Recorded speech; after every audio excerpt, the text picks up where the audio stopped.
All right, it's September 24th, 2009. Gary Brown and Earl Brown are sitting in front of 50, what is it, Dad? 59 West, 500 North. In Provo, Utah. This is where my dad... Let's see if it's recording adequately now. I think, yeah, that's a good idea. Can you play so we don't sit and record? Sure. So Gary and Janice brought home Mike to this house after he was born up there at Utah Valley, whatever. Hospital. What else? Was Chris born here too? No, we had moved to California, but we wanted to save money, so we flew Mom back to Utah, back to Salt Lake. Oh, I guess maybe I'm thinking that Chris got born down here in the Utah Valley Hospital because it only cost, I think, $100, whereas down in California it would have cost a lot more. And it was during Christmas time. She was being born on December 21st, so that was an exciting trip because I had our little boy Mike with me on the airplane. So this actually 59 West, 500 North is our second house. The first house we lived in is just a block north of here and a block west. Sister Bidoff was our landlady there, and that apartment was down. It was like a gopher hole. It was so small, we got a kick out. We could not open the bathroom door completely because our bed was so close to the bathroom door. That was here at this house, right? No, at the first house. I'm going to get to this house in a minute. And so that was a very, very modest home. It was as I recall, $35 a month we paid. And we were fortunate to get this house on 59 West, 500 North, at the end of a semester. Somebody moved out. I don't know if it was unexpectedly, but this was like a Taj Mahal to us because we were in a basement apartment over on the other street, whereas we were on the second floor here, and had a nice picture window that through which we could see not much better vision. We had one room. It was a one room here, plus the kitchen and a bathroom. It had no separate area for living room and bedroom or anything. But it was a large room, and we... Wait, so it was like a studio apartment? Well, I don't know what a studio apartment is. So describe it again. You had a bathroom. Okay, we go up the stairs, the second story from the right side of the building, from the west side of the building. We walk up the stairs. At the top of the stairs, we turned left to go to our apartment, and right was the Carter family, who moved to Orange County after they graduated from BYU. We saw them occasionally during our years in California. So you'd go into our apartment, and it was a large room. We had our bed and the crib and everything in one room, and chest of drawers, and then we had a kitchen area, and then the bathroom. So yeah, I think that would be called a studio, where you just have one common room for everything, and then you have a bathroom and a kitchen. Yeah. But it was a nice facility. I mean, Sister Brockbank was our landlady. She owned the place, and she was a daughter of the General Authority Brockbank, as I recall. How did you 9 daughters they had. How did you refer to when you lived here? As Sister Brockbank Sister or Brockbank. Mrs. Brockbank? Sister Brockbank, yes. That's how we refer to it. She was already old when we moved here. We moved here in, 1966, the year Mike was born. Yeah. And she was well into her 80s by then, so she's been buried for many years by now. And one thing I remember, one of the memories that I have of... Oh, just as a side note, we're here in Provo. There's 3 tandems just drove by, actually. We got a 4th tandem driving up here on the sidewalk. Provo, Utah. Living large. Right by the women's gym. So, I remember one of my poignant memories of this place here was that the night that Sister Brockbank let us come down to her first story, her quarters on the first level, and we watched BYU win the NIT basketball championship of the United States that night in her apartment. So that was probably about 65. Yeah, 60. Well, I mean, Mike was born in March of 65. Yeah, it was either 65 or 60. Well, let's see. 64. So we moved to California in '66. So 60. Yep, it might have been as early as '64. That's right, because I got back from our mission in '63, and we came immediately to the. Well, we didn't come immediately. Stan Jameson and I lives just several blocks from here, on the east side of University Avenue, when we were single, and then he got engaged to Barbara, his present wife. And shortly thereafter, on New Year's Eve, Mom and I got engaged. And then we were thrilled to have our little boy, Mike, here. But the embarrassing thing, let me tell you about the embarrassing thing was being first-time parents. We didn't know anything about having children, to speak of, or caring for children. And so the first night home, about 3:30 in the morning, Mike was screaming bloody murder, and we intended to have him breastfeed, but what we didn't know is the mother's milk doesn't always come in right away. It wasn't available to him. She didn't have any colostrum yet? So we didn't have anything. She didn't have anything available, and so I had to go back to the Utah Valley Hospital and ask the nurses for some bottles of formula, because there were no places in town open at that time of night. How did you feel? I felt embarrassed not to know that we needed to provide milk for a new baby. We should have known that. We had diapers, we had a crib, but no milk to feed him. What happened to your manual on raising kids? Yeah, I didn't have a manual, but I remember the trauma. Several times we had major trauma in this apartment when we lost his pacifier. And I guess we only had one pacifier, and that was really bad news. And I also remember having the experience of learning that we didn't have to run to his crib every time he started screaming bloody murder. We learned that we made him dependent upon our rushing over and taking care of his needs. And somebody, I don't know if it was our pediatrician or who it was, that told us that you can let a baby, if the baby is picked up every time it cries, it's gonna be acclimated to being picked up. So we quit. Well, that's an important lesson we learned here at this particular apartment. So what was a typical day like when you lived in this apartment, for you personally? I guess for the whole family. Well, Mom naturally was home taking care of Mike.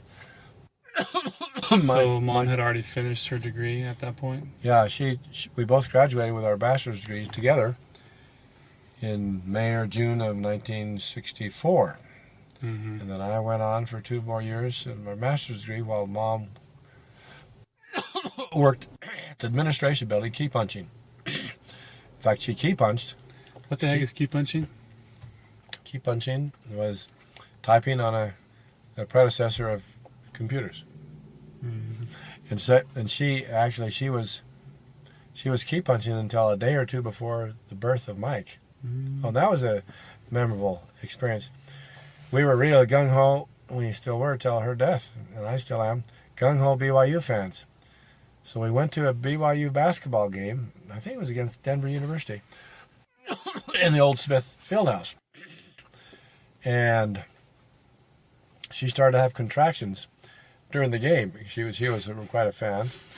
And so we called Dr. Francis, who is our obstetrician, but he was at the game too. Everybody in Provo was at the game.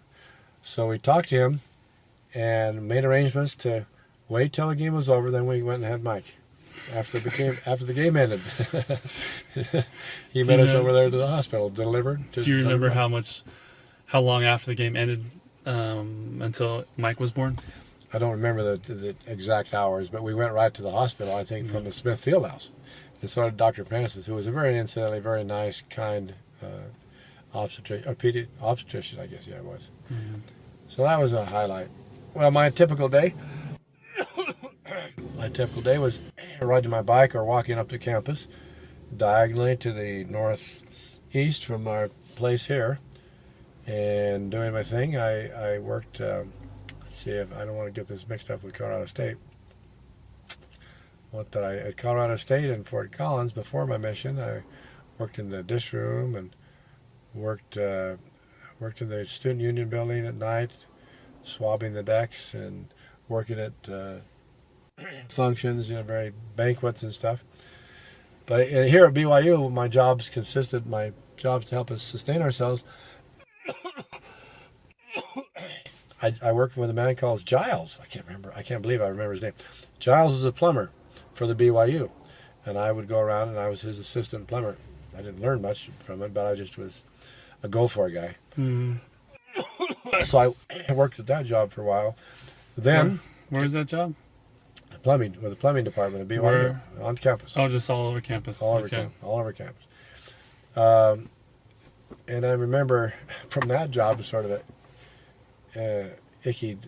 In the women's, we had to take care of the women's dormitories, the DIs, and we had the toilets and the sewers were all the drains were all the time getting plugged up with Kotex. That's my memory of working as a plumber. What is Kotex? Kotex. Kotex? What are those? Kotex is what women use during their periods. Is it like a tampon or a napkin? Like a napkin. Okay. But that's one of my not so fond memories of my plumbing days. Yeah. Okay. But then I had good experiences up at the what do you call it? Not DI, but the other complex of apartments down below the hill, down the bottom of the hill. What do you call those?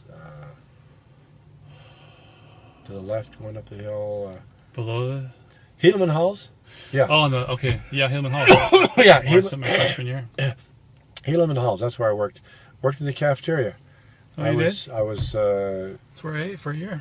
Yeah, and we served good food, I thought. But one memory from that is I was in charge of doing mashed potatoes, powdered potatoes. I put them in a great big mix master kind of thing, like a cement mix master to make 1,800 portions at a time. And I accidentally put in about 25 pounds of sugar instead of salt in one batch, and all of a sudden everybody was the dishes started to come back with really? People don't like the sweetened potatoes? It was obvious something was wrong. That's funny. You want to ask these people? No, they they're came in. downstairs. Yeah, They they came apparently use that. So But I had while I was at Helaman Halls working in the cafeteria there, I remember I had a real nice talking relationships with the full-time lady workers there, and became quite good friends with them. Although those friendships didn't last after we left BYU, but it was a very comfortable, and I felt totally accepted by those ladies. And some of them would talk to me about their problems and whatnot in life and their marriages. They talk to you about their marital problems. Yeah. Sometimes. Yeah. I remember one lady. I can remember her face specifically. If I saw her, of course, she's probably dead by now. But back then, she was a really nice lady, and we would talk whenever I was working in the deal. Oh, another memory of Helaman Hall's cafeteria. One of my duties was to clean out the big, huge pots at the end of the day. The steam pots that we prepared food in. And I had my head down in a pot, and I popped a vein in my nose, and they couldn't stop the bleeding, so they had to rush me to the infirmary on campus there to stop the bleeding. They cauterized my nose. Was it called infirmary? That sounds very militaristic. Well, it was maybe I don't know what they call it back in those days. It wasn't a hospital; it was on campus, so that's why I didn't use the word hospital. Well, what can you tell me Health about center, this? maybe health center. What more can you tell me about this house? We're sitting in front of this old house. I think that was marked by the Utah Historical Society or something as being some really old house. Up here on, we're at 5 North, right west of University in Provo. What more can you tell me about this house? Do you have any other memories about this house? No. Excuse me. Well, it's just this house. This is the house we stayed in all through graduate school. The rigors and vigors of graduate school. And of course, having our first baby was very significant here, and we'd just walk right across the street to the old women's gym that is now used as not like a DI. It's not run by, I don't think it's run by the church, but it's a second-hand store now.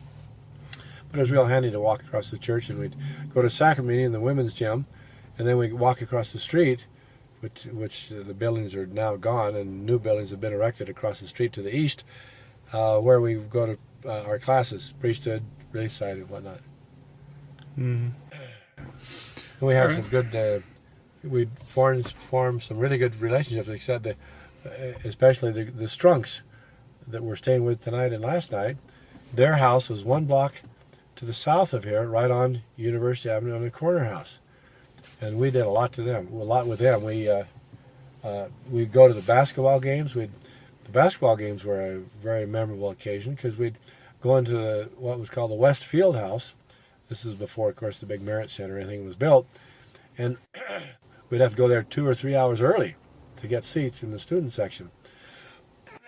And during that 2 or 3 hours, everybody formed great big snake-like lines, waiting for the doors to get opened. And they would always have an old car sitting at the front of the line, and I don't know, it was costed two bits or something to take a sledgehammer and bash in the old car. That was the pre-game warm-ups for us.